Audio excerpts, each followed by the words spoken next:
The real estate industry should care about money laundering because criminals like to hide their proceeds by purchasing real property. And that's a concept that's been around forever.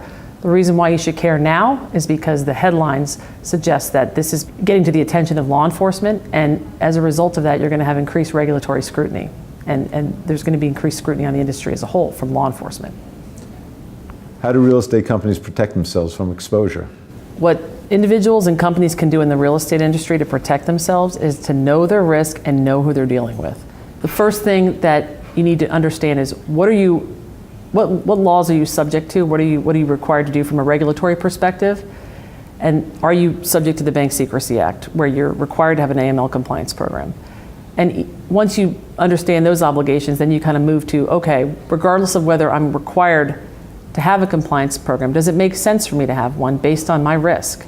And there you're looking at what is the risk assessment for the types of transactions that I'm engaged in? Who am I doing business with? What geographic regions are they from?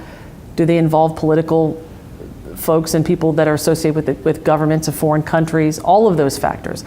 From there, you can provide a tailored response that not only is cost effective because it's focused on the resources where you need them in terms of compliance, but also actually provides a defense. Because if there's ever an enforcement issue, you can point to your compliance program and say, we did everything we could to prevent it. In terms of money laundering, there's a reputational risk. There's the risk of forfeiture. There's the risk of licensing issues. If you require a license to operate, there's a risk of losing the license, and there's a risk of individual liability as well. Number one thing I see is a failure to be able to document where the money's coming from. When we have been asked to come in and do targeted due diligence on a large deal, and the buyer can't produce documentation to show where the money's coming from, that's a red flag.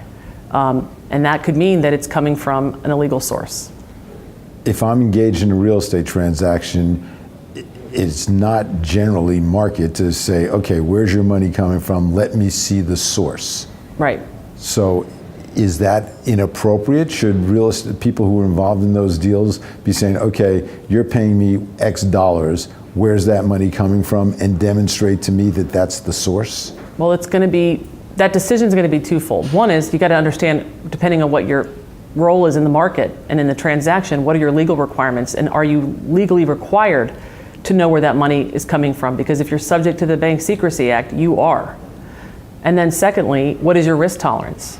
If you engage in a transaction and ultimately that transaction is from a legal source of funds, that property is subject to forfeiture as the proceeds of money laundering. So you've got to really understand what is your risk tolerance in that regard.